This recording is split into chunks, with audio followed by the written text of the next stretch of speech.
The day my husband died started like any other spring morning, with the sun glinting through our kitchen window and Elijah humming while he made coffee. I never imagined it would be the last time I'd see him alive. He was perfectly healthy, or so I thought. Just 3 days later, I would sit in the front pew at his funeral, watching my son Marcus and his wife Kira take charge of everything as if I were invisible. Mama, just stay calm. Let us handle this, Marcus had said that morning, his voice carrying that air of authority he'd cultivated over the past 5 years. Kira, smiling politely beside him, radiated a careful sympathy I had grown familiar with but never trusted. I nodded quietly. I didn't have the strength to argue. Elijah had died of a sudden heart attack in the garage, leaving no time for goodbye. One moment we were planning the garden he had dreamed of planting this spring, the next, I was watching paramedics work on the man I had loved for 45 years. The church was crowded with neighbors, colleagues, and distant relatives, but all attention was on Marcus and Kira. I was just the fragile widow, a word Kira whispered with thinly veiled condescension. Fragile. The insult cut deeper than any condolence ever could. For years, Elijah had treated me as his equal, his partner. But in the last 5 years, since Marcus married Kira, everything had shifted. During the service, Marcus' calm composure felt unnatural, almost relieved. Kira's tears seemed rehearsed, her expression too controlled. After the burial, I found myself alone in my favorite chair by the window, watching Kira orchestrate the luncheon with the precision of a general in command. Lena, you should rest, she said, offering me a cup of tea I hadn't asked for. I shook my head, though my voice sounded weaker than I intended. Marcus joined me on the sofa. Mama, Kira and I have been discussing it. We don't think you should stay in the house alone. It's too big, and after what happened with Dad. My blood ran cold. What are you talking about? He exchanged a glance with Kira. There are elegant retirement communities, places where you'd be safer, with people your own age, activities, and care. We could visit every weekend. This is my home, I whispered, the words barely audible. But already, I felt my resolve shaking under their pitying eyes. The conversation was interrupted by the ringing phone. Marcus answered, his expression tightening. It's someone from Dad's office. They wanted to discuss some paperwork with you. What paperwork? I told them you were indisposed. They can handle it with me.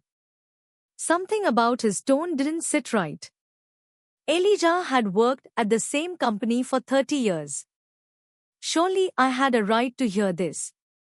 Mama, don't worry.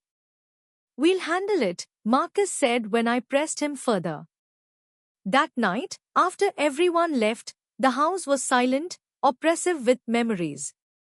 I sat on the bed I'd shared with Elijah, my mind a whirlwind of grief and confusion. Then my cell phone rang. Mrs. Lena Odom, a calm, serious male voice asked.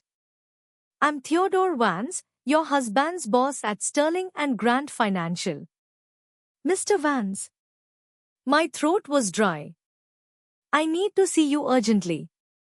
There's something you must know about the last few months of your husband's life, something important. It's critical you do not tell your son or daughter-in-law. My heart raced. Why? What could it be? Can you come to my office tomorrow at 10 a.m.? He asked. Your husband instructed me that if anything happened, only you should know. Please, do not delay. I hung up, trembling. Elijah had anticipated his death? And why was he keeping Marcus and Kira out of the loop? I woke with determination I hadn't felt in months. For the first time since the funeral, I had a clear purpose. I dressed in the navy blue suit Elijah always said made me look elegant and strong. Marcus called, concerned, suggesting I stay with them. No, I'm going out, I said. I need to go to the pharmacy. Be careful, he sighed, his voice laced with control. I drove downtown, hands clenched on the steering wheel. The Sterling and Grant building loomed ahead, a 20-story glass tower that had always intimidated me. Elijah worked on the 15th floor. The receptionist guided me to the executive offices I had never entered. Theodore Van's office was impressive, floor-to-ceiling windows, mahogany furniture, the kind of power that made my stomach knot. Mrs. Odom, thank you for coming. Please, have a seat. I settled into a leather chair across from him. He exhaled slowly, concern etched on his face. Your husband was one of our most valuable employees. Over 30 years, he had no complaints, ever. But the last 6 months, his voice grew grave. He slid a thick folder across the desk. Handwritten notes, photographs, and documents in Elijah's familiar script stared up at me. Elijah had serious concerns, Theo explained. Concerns about your family. My stomach turned. My family. Elijah suspected that your son and daughter-in-law were manipulating him. They pressured him to sign documents giving Marcus full control over your finances and medical decisions. He refused, and he documented everything. Pages of notes revealed visits from Marcus and Kira when I wasn't home, suggestions that I needed closer supervision, hints that my memory was failing. I felt a cold wave sweep over me. All those moments I had questioned myself, losing keys, forgetting appointments, they weren't my fault. Why didn't he tell me? I whispered. He wanted you protected until he was sure, Theo said. A knock at the door made my heart stop. Marcus and Kira entered, their expressions carefully controlled. Mama, what are you doing here? Marcus asked. Theo rose calmly. This is a private meeting. I would appreciate your respect. Their forced concern and rehearsed sympathy dissolved in the weight of the folder on the desk. Elijah's careful planning had finally put me in a position to see the truth. Elijah entered moments later, alive, breathing, standing before me as though time itself had paused. Hello, Lena, he said softly. I screamed. My heart raced. He explained the falsified death certificate, the careful orchestration, and the role Theo had played in protecting me. Marcus and Kira's expressions twisted as they realized the depth of what had been uncovered. They had been plotting to declare me incompetent, steal our savings, and take over the house. Each lie, each concern, each manipulative act laid bare before my eyes. I felt an odd mixture of shock, fear, and clarity. For the first time in a year, I knew the truth, and I knew I was not powerless. Elijah held my hand. My love, they underestimated you, and me. That's why we did this. We watched Marcus and Kira squirm as the evidence confronted them: credit card fraud, falsified medical reports, intercepted correspondence. They had been carefully manipulating me, and now, everything had been exposed. For the first time since Elijah's death, I felt strong. Not fragile. Not helpless. Unstoppable. Marcus and Kira stood frozen, their faces pale and strained. The luxury of their rehearsed smiles had vanished, replaced by a raw, unguarded panic I had never allowed myself to see. Elijah's presence was magnetic, yet calm, a quiet storm of authority and protection that neither of them could challenge. Elijah, Marcus began, his voice tight. This isn't real. You can't just. Yes, Marcus, Elijah interrupted softly, yet with a steel edge that cut through the room. It's real. All of it. And it's all here. Every document, every plan you and Kira concocted. Every step you took to control us and our finances. Every attempt to make me seem incompetent. All of it is here. Kira's eyes filled with the kind of calculated fear I had seen countless times before. She opened her mouth, tried to speak, but no words came. Marcus ran a hand through his hair, pacing the room. "Mama," he said, voice faltering, "we were trying to help. You have to understand. We thought."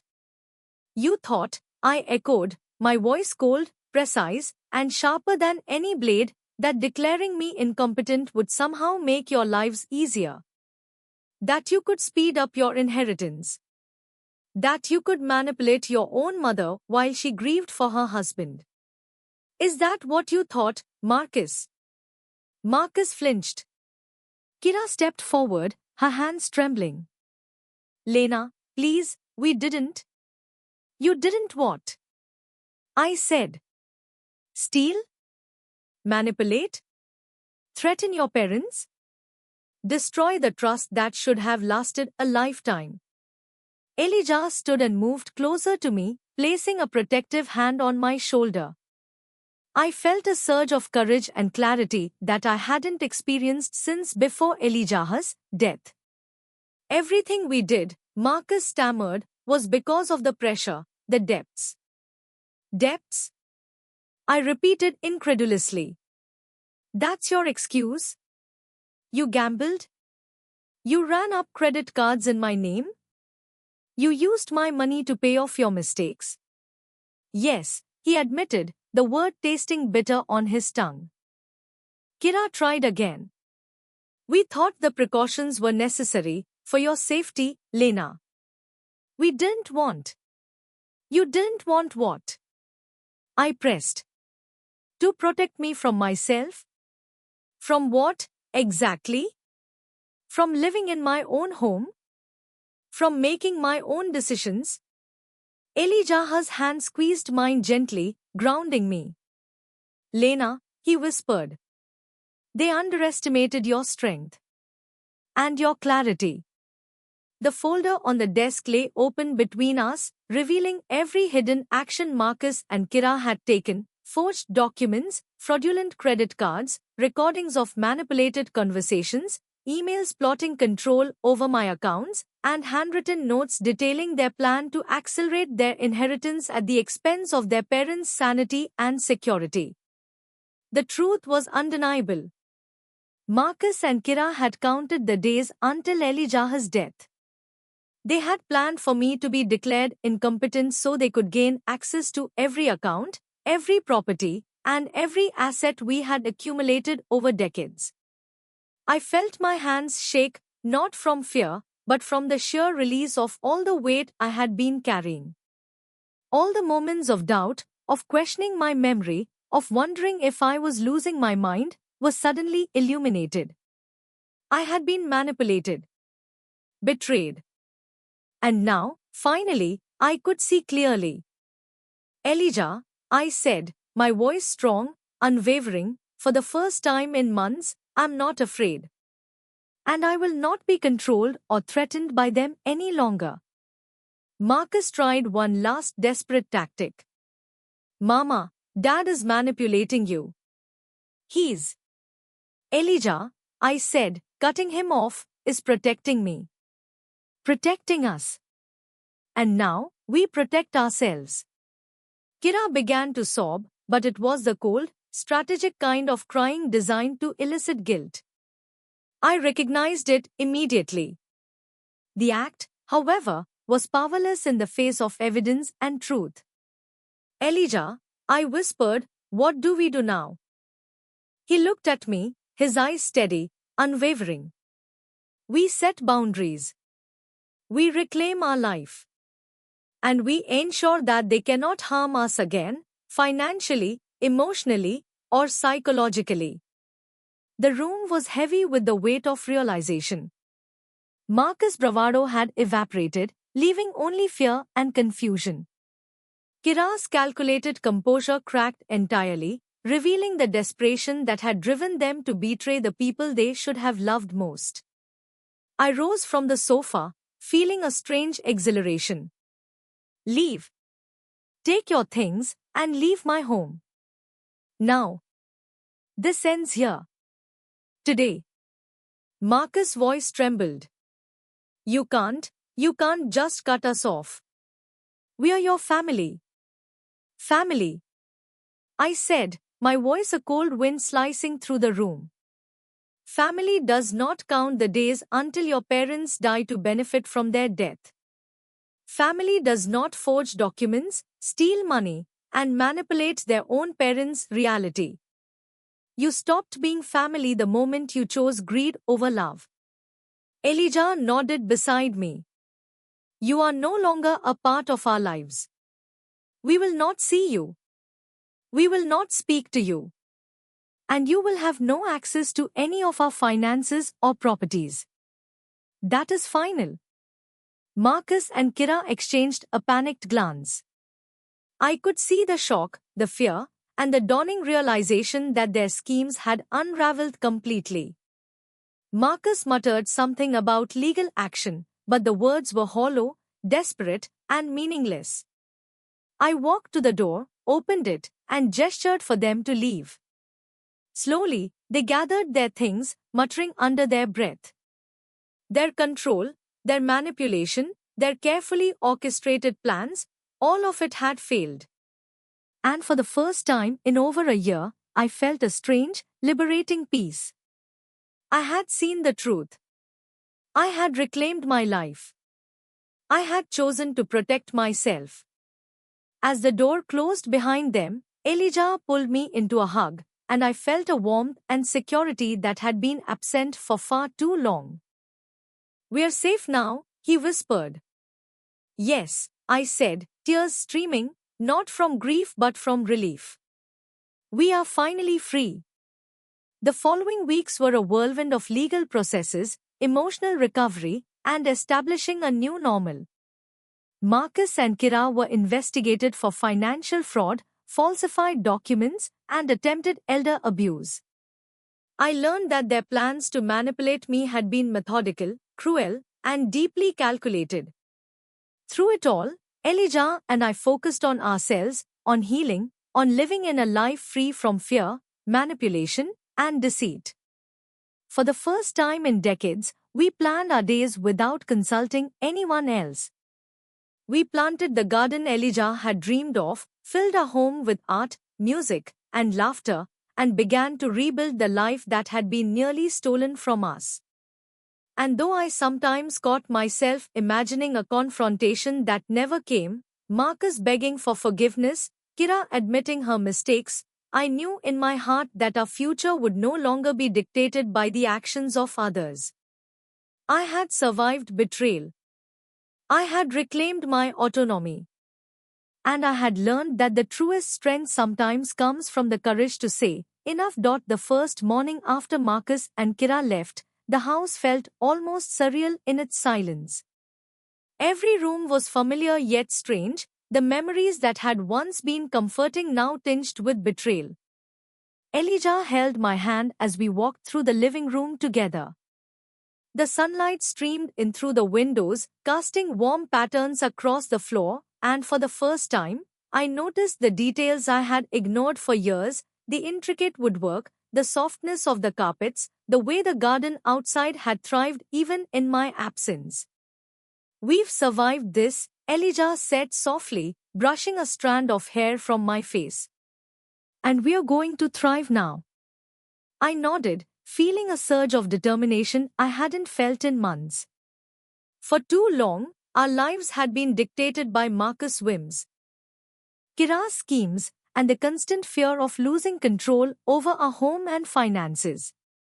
Now, we had the rare opportunity to start fresh, to create a life entirely on our own terms.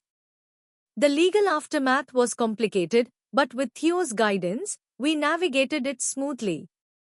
Marcus and Kira's attempts to contest our decisions collapsed quickly under the weight of evidence. The forged documents, fraudulent credit cards, and recorded plans were indisputable. The judge was surprisingly sympathetic. "Cases like this are rare," he said. "You were the victims of a calculated and cruel scheme. Your actions were necessary and justified." Elijah and I spent days organizing our finances, paying off the debts Marcus and Kira had created, and securing all accounts. I had feared this process would be exhausting, filled with stress and confrontation, but instead, I found it empowering. Each transaction, each signed document, felt like reclaiming a piece of our lives that had been threatened for so long. With the house secured and our finances restored, we began to focus on rebuilding emotionally. We spent long mornings in the garden, planting flowers and vegetables, laughing and talking about dreams we had long postponed. Elijah built a small rose garden, each bloom a symbol of our resilience. I started journaling again, something I had abandoned during the past year's chaos. Writing allowed me to process the betrayal, the fear, and the relief. Each word I penned reminded me of the clarity I had regained, the control I had reclaimed, and the love I still held for the man who had returned to protect me. Evenings became a sacred time. We cooked meals together, often trying new recipes and savoring the simple joy of creating something nourishing and beautiful. We shared stories, read books aloud, and sometimes sat quietly on the porch, listening to the sounds of our neighborhood, a symphony of life that no one could manipulate or corrupt. One afternoon, while I was tending to the roses, I realized something profound. For the first time in decades, I was living entirely for myself and Elijah. Our lives were no longer dictated by the fear of what Marcus or Kira might do next. We were free from the obligations, guilt, and anxiety that had consumed us. Freedom, I discovered, was not just an abstract concept. It was tangible, visible in the sunlight on the leaves, the fragrance of blooming roses, the quiet laughter shared over dinner. The neighbors, Brenda and George, became a comforting presence. Brenda often invited us to community events, and George shared tips on gardening and woodworking. Their warmth reminded me that family could be chosen, nurtured, and trusted, even if biological ties had been severed. We found solace in these new connections, realizing that life could still be filled with kindness, generosity, and companionship. Occasionally, memories of Marcus and Kira surfaced, brief flashes of anger or sadness. I allowed myself to acknowledge them, but I never let them dominate my thoughts. Each time, Elijah reminded me gently, "You cannot save someone who is willing to destroy you. You chose to protect your life, and that is not selfish. That is love." Months passed, and we settled into a new rhythm. I felt lighter, more alive, and more capable than I had in years. Each morning, I greeted the day with gratitude, saving the freedom to make decisions without fear. Each evening, I went to bed feeling secure, knowing that our lives were truly our own. One sunny morning, Elijah surprised me with a small picnic in the garden. We sat beneath the budding roses, sharing fresh fruit and bread, laughing at the little things that had always seemed insignificant but now felt precious. "Do you ever think about Marcus?" I asked quietly. Elijah looked at me, his eyes calm and compassionate. "Sometimes. But I don't let it shadow the life we've built. Our focus is on what we have, not what we lost." I nodded, feeling a wave of contentment wash over me. He was right. We had survived betrayal, reclaimed our life, and discovered that the truest joy came from living authentically and fearlessly. In that moment, watching Elijah carefully prune a rose bush, I realized that life's beauty often emerges from the most painful trials. We had been tested, deceived, and nearly broken, but instead of letting those experiences define us, we had chosen to grow, to heal, and to flourish. The past no longer held power over us. The future, bright and uncharted, was ours to shape.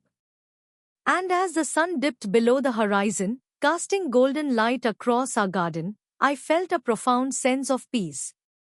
For the first time in years, I was not just surviving, I was truly living. The days in Redwood Springs passed with a rhythm that felt both comforting and liberating. Mornings began with the smell of fresh coffee and the warmth of sunlight spilling into our bedroom. Elijah would be humming softly as he tended to the roses, and I would often find myself standing at the window, watching the dew glisten on the petals. It was a peace I hadn't experienced in decades, a calm born not from escaping danger, but from reclaiming my life. Our neighbors, Brenda and George, became more than acquaintances. They were friends who understood the quiet strength required to rebuild a life after betrayal. Brenda would invite me to knitting circles, and I discovered a talent for creating delicate patterns I hadn't thought I could manage. George, with his easy humor, would challenge Elijah to gardening competitions that often ended in laughter and playful banter. One afternoon, I received a letter in the mail. The handwriting was familiar, Marcus. My first instinct was to throw it away, but something held me back. I opened it cautiously, expecting arrogance or threats. Instead, it was a carefully written note. Mama, I understand now what we tried to do was wrong. Therapy has shown me how my sense of entitlement and desperation blinded me. I am not asking for forgiveness. I only want you to know that I see my mistakes. Marcus. I handed the letter to Elijah, who nodded thoughtfully. He's trying to acknowledge his actions, he said. But words are just words. Actions will prove if he has truly changed. I agreed silently. My life was no longer defined by him. Our peace, our freedom, our choices, they were ours and ours alone. With Marcus and Kira finally out of our lives, we focused on creating a home that reflected our personalities and dreams. We painted walls, rearranged furniture, and turned our garden into a sanctuary of colors, scents, and textures that spoke of joy and resilience. Elijah built a small fountain near the rose bushes, the sound of flowing water becoming a meditative backdrop to our days. We also explored Redwood Springs itself. The town was a quiet gem, filled with friendly faces and a sense of community that felt genuine. We joined a book club at the local library, walked along the river in the evenings, and even attended a farmer's market where vendors greeted us like old friends. Every outing reminded me that life could be simple, beautiful, and ours entirely. One morning, Elijah suggested we adopt a dog. I was hesitant, partly because of my age, partly because I feared the responsibility, but when we met a small golden retriever named Daisy at the shelter, it was impossible to resist. She was playful, affectionate, and seemed to sense our hearts, immediately curling up in my lap and resting her head on my chest. From that moment, she became a constant companion, reminding us to embrace life with joy and curiosity. Despite all the happiness, there were still moments of reflection. I thought often about the past, the manipulation, the betrayal, the fear that had gripped me for so long. But I refused to dwell in anger or regret. Instead, I used those memories as lessons, reminders of the importance of vigilance, strength, and the courage to protect oneself. Elijah and I also began to plan small adventures. We took weekend trips to nearby lakes, explored hidden trails in the mountains, and even tried a hot air balloon ride, laughing nervously as the world unfolded beneath us. Each adventure reminded us that life didn't have to be ordinary, it could be filled with awe, excitement, and wonder, no matter our age. One evening, as we sat on the porch sipping tea, Elijah turned to me with a thoughtful expression. Lena, do you ever regret the choices we had to make? I shook my head firmly. Not for a second. Losing Marcus from our lives was painful, yes, but it was necessary. We've reclaimed our freedom, our home, our love. And that is worth every tear, every sleepless night, every moment of fear. Elijah smiled, reaching for my hand. Exactly. And the beauty of it is, we can now choose every moment for ourselves. We are no longer held hostage by anyone else's greed or deceit. I felt a warmth spread through me, deeper than I had experienced in years. For the first time, I understood what it meant to truly live, for myself, for Elijah, and for the life we had fought so hard to protect. In the following weeks, we continued to nurture our new routine. We cooked meals together, often experimenting with recipes from distant cultures, sharing bites and laughter as we critiqued our own attempts. We hosted small gatherings in the garden, inviting neighbors for tea or a barbecue. Our lives were quiet but full, simple yet rich, each day a testament to resilience and love. One Sunday morning, while Elijah pruned the roses, I found a quiet moment to write in my journal. Today, I woke without fear, without the weight of manipulation pressing on me. Today, I am free. Today, I live for myself, for Elijah, for the joy we create together. The past is behind us. The future is ours to shape, and it is beautiful. Daisy chased a butterfly across the lawn, Elijah laughed at her antics, and I felt a peace I had long thought unattainable. Life had tested us, tried to break us, and nearly succeeded, but instead, it had led us here, to a place of clarity, love, and freedom. As the sun dipped below the horizon, painting the sky in shades of gold and rose, I realized the truth of our journey. The greatest victories often come not from defeating others, but from reclaiming oneself. And in this small town, with the mountains as our witness, Elijah and I had done just that. The mornings in Redwood Springs grew warmer as spring deepened into summer. I woke to bird song and the scent of roses mingling with fresh coffee. The rhythm of our days settled like a soothing melody. Daisy would bark at the mail carrier, Elijah would chuckle, and I would sip my tea while watching the garden bloom. The world felt expansive and safe, a stark contrast to the shadow that had once loomed over our lives. Elijah and I continued to explore the town. We discovered a small pottery studio where we learned to shape clay, our hands messy with mud, our laughter echoing off the walls. We joined a Tai Chi class in the park, moving slowly and deliberately, finding strength and balance we didn't know we had. Each new experience reminded us that life was no longer dictated by the demands, greed, or expectations of others. Letters from Marcus became infrequent. I had long decided not to respond, though a small part of me felt a twinge of curiosity. When we did receive one, it was polite, remorseful, and hollow. Actions, not words, mattered. He was learning, slowly perhaps, but our lives were no longer tethered to him. One afternoon, Brenda knocked on our door with a basket of fresh-baked bread. "Lena, Elijah, we are hosting a picnic by the river this weekend. You should come." I smiled, grateful for the invitation that didn't require approval from anyone else, for the freedom to say yes without hesitation. "We'd love to," I replied. As we walked down the gravel path toward the river that Saturday, Elijah and I felt a lightness that had long been absent.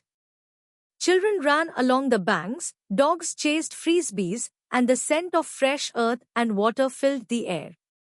For the first time in years, I wasn't looking over my shoulder, listening for threats, questioning my own mind. I was fully present, fully alive. At the picnic, we laughed with friends, shared stories, and watched the sunlight dance across the water.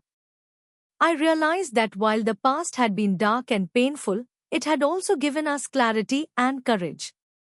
We had faced betrayal, manipulation, and the fragility of trust, and emerged not broken, but stronger, wiser, and more certain of who we were. One evening, as we returned home, Elijah pulled me aside. "Lena, I have a surprise," he said with a mischievous twinkle. He led me to the garden, now lit by soft lanterns. In the center was a small table, adorned with a single rose in a vase and 2 glasses of sparkling juice. "To new beginnings," he toasted. "To freedom," I replied, clinking my glass against his. We sat together, watching the stars emerge one by one. The silence between us was comfortable, a companionable presence filled with understanding and love.